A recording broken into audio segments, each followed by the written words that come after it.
साथ कई वर्षों में ड्रोन्स विकसित हुए हैं और परफेक्ट फ्लाइंग मशीन बन गए हैं। ड्रोन्स को इस तरह से क्यों डिजाइन किया गया है जैसे कि वे आज हैं? वे इतनी तेजी से आगे बढ़ने में इतने कुशल क्यों हैं?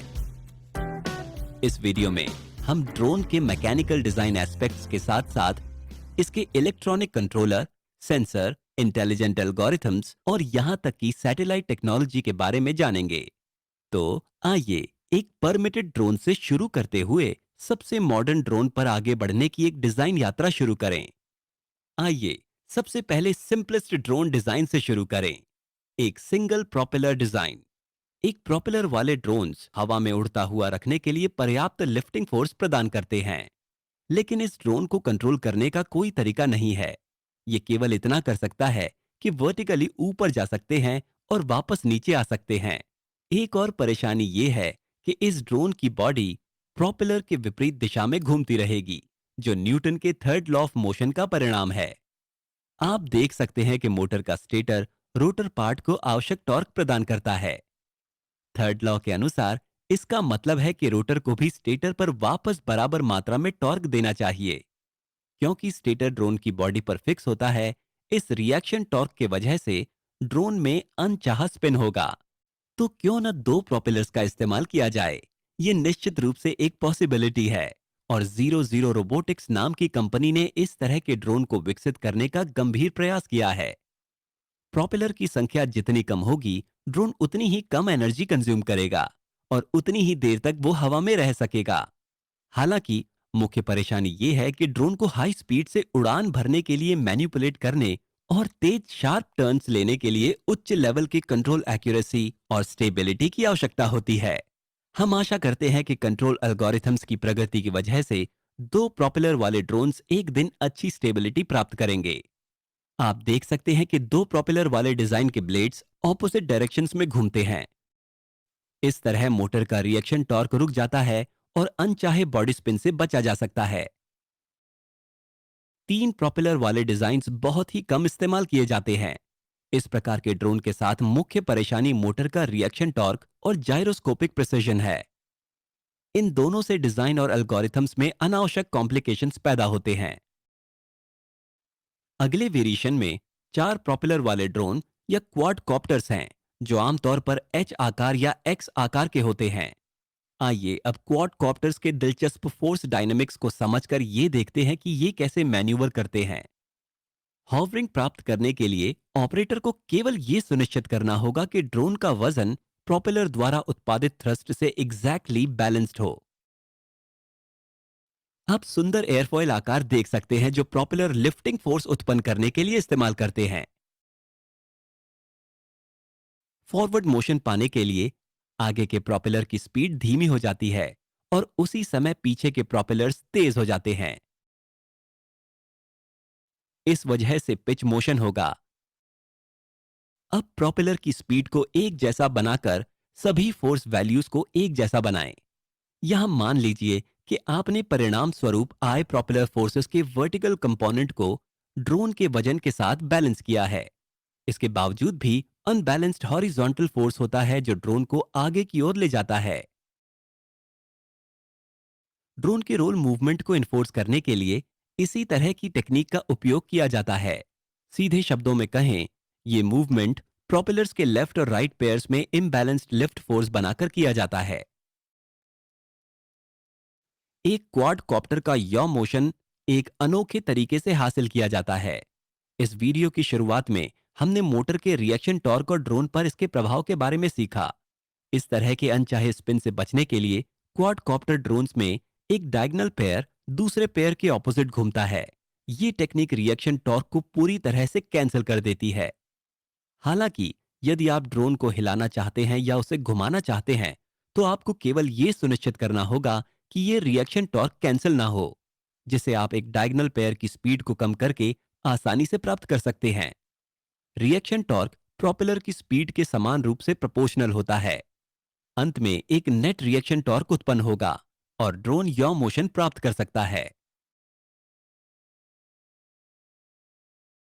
जाहिर है क्वाडकॉप्टर ड्रोन सबसे स्थिर होते हैं।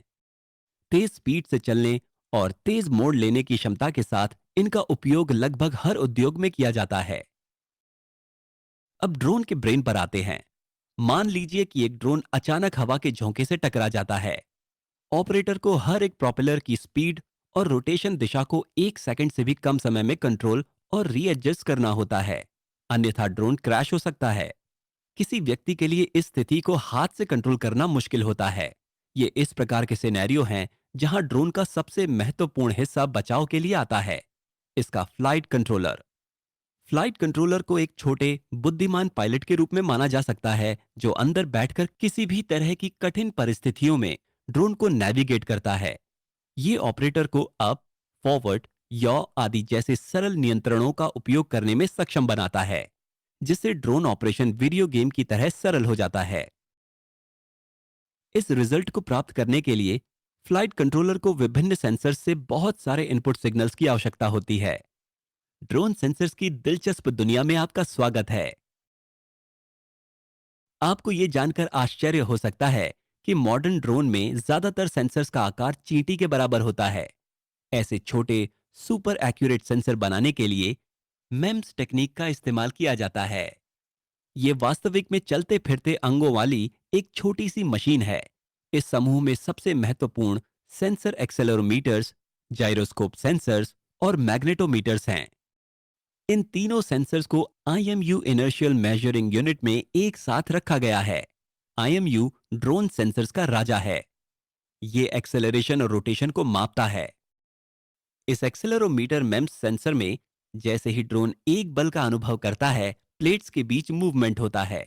एक दूसरे के बगल में रखी दो प्लेट्स में कैपेसिटेंस उत्पन्न होता है। जब प्लेट्स के बीच की दूरी बदलती है, तो कैपेसिटेंस भी भिन्न होता है। कैपेसिटेंस के वेरिएशन को आसानी से इलेक्ट्रिक सिग्नल्स में परिवर्तित किया जा सकता है और गणना के लिए कंट्रोलर में उन सिग्नल्स को भेजा जा सकता है। तीनों दिशाओं में एक्सेलरेशन प्राप्त करने के लिए हमें 3 एक्सिस एक्सेलेरोमीटर की आवश्यकता होगी। जब हम जाइरोस्कोप को भी यूनिट्स में शामिल करते हैं, तो फोर्स वैल्यूज के साथ हम विभिन्न विमानों में रोटेशंस को माप सकते हैं। ड्रोन का ऑल्टीट्यूड डिसाइड करने के लिए मेम्स आधारित बैरोमीटर सेंसर का उपयोग किया जाता है। अब फ्लाइट कंट्रोलर या प्रोसेसर को सही निर्णय लेने के लिए इन सेंसर्स द्वारा एकत्रित सभी संकेतों का सही उपयोग करना चाहिए।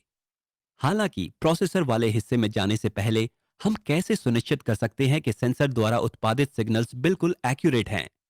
उदाहरण के लिए, शोर सेंसर की एक्यूरेसी को प्रभावित कर सकता है। शोर के कुछ कारण हैं, जैसे कि डिफेक्ट्स, ड्रोन प्रोपेलर के मैकेनिकल वाइब्रेशंस द्वारा हस्तक्षेप और मैग्नेटिक हस्तक्षेप। मॉडर्न ड्रोन इस समस्या को दूर करने के लिए सेंसर फ्यूजन नामक टेक्निक का उपयोग करते हैं। उदाहरण के लिए, IMU के साथ एक GPS सेंसर इस ड्रोन के ऑल्टीट्यूड की जानकारी प्रदान कर सकता है। हालांकि हम इस माप को सुपर एक्यूरेट बना सकते हैं यदि हम इसमें रेडार टेक्निक का उपयोग करते हैं। ये सेंसर फ्यूजन है। अधिक सटीक मेजरमेंट उत्पन्न करने के लिए अलग अलग तरह के सेंसर्स एक साथ काम करते हैं। इन एक्यूरेट सिग्नल्स के साथ हम ड्रोन के निर्णय लेने वाले हिस्से में प्रवेश कर सकते हैं। कंट्रोल सिस्टम पार्ट, जिसमें कंट्रोल लॉजिक शामिल है। कंट्रोल लॉजिक वो एल्गोरिथम है जो गलतियों को और कम करता है और निर्णय लेता है।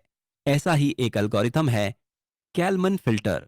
KF एल्गोरिथम ड्रोन की स्थिति जानने के लिए पास्ट और प्रेजेंट दोनों डाटास को पढ़ता है और GPS नेविगेशन जैसे घर वापस जाने के लिए या ऐसे किसी भी मामले में इसके लॉजिक का उपयोग करता है, या अभी इस मामले में हवा के विनाशकारी प्रभाव के बाद ड्रोन को स्थिर करने में। अंत में वही KF एल्गोरिथम जिसे लॉजिक गेट्स और ट्रांजिस्टर्स आदि वाले प्रोसेसर में फीड किया गया है, वे BLDC मोटर्स की स्पीड को नियंत्रित करने के लिए स्मार्ट डिसीजन लेता है। हाँ, 4 BLDC मोटर्स की स्पीड को स्मार्ट तरीके से कंट्रोल करके क्वाडकॉप्टर ड्रोन किसी भी चुनौतीपूर्ण वातावरण का सामना कर सकता है। वर्तमान में DJI नामक कंपनी कंज्यूमर ड्रोन मार्केट में लीडिंग कंपनीज में से एक है। वे सेंसर आउटपुट में गलतियों को कम करने के लिए वाइब्रेशन डैम्पिंग सिस्टम और अधिक विश्वसनीय आउटपुट के लिए advanced flight control algorithms, dual IMUs का उपयोग करते हैं। सोफिस्टिकेटेड एल्गोरिथम्स सफलता की चाबियों में से एक है। दूसरी ओर DJI की तुलना में पैरेट, ऑटल और यूनिक जैसी कंपनीज के पास कंज्यूमर UAV ड्रोन्स में उतना मार्केट नहीं है।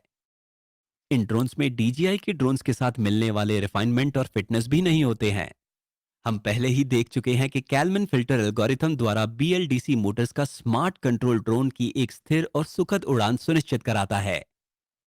इन BLDC मोटर्स द्वारा इस्तेमाल में आने वाली आवश्यक बिजली, इलेक्ट्रॉनिक सर्किट एंटेना और सेंसर की आपूर्ति लिथियम आयन बैटरी द्वारा की जाती है।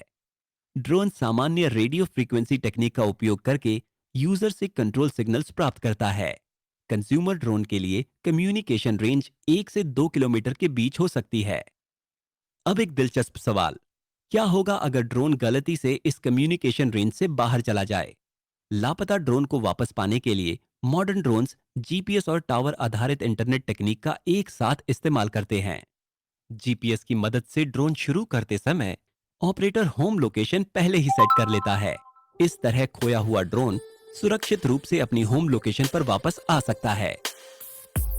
हम आशा करते हैं कि आपको संपूर्ण ड्रोन वर्किंग सिस्टम को डीकोड करने में मजा आया होगा। मिलते हैं अगली वीडियो में। जाने से पहले हमारी टीम का हिस्सा बनना न भूलें। धन्यवाद।